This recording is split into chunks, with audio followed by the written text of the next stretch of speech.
Direttamente sul cronotermostato premi contemporaneamente i tasti mano e set finché il display visualizza conf e net. Attendi qualche istante finché l'icona Wi-Fi rimane fissa.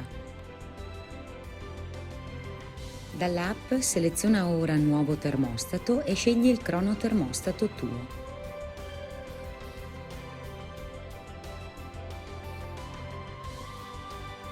Connetti ora il dispositivo alla rete Wi-Fi evidenziata in verde e verifica che sul display appaia l'icona fissa del telefono. Seleziona la rete Wi-Fi domestica ed inserisci la password. Scegli un nome che identifichi il tuo Wi-Fi, ad esempio salotto.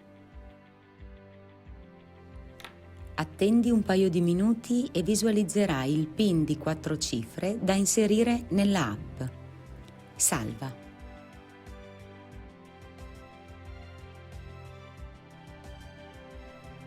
Seleziona Salotto, la modalità automatica e uno dei programmi presenti nella lista.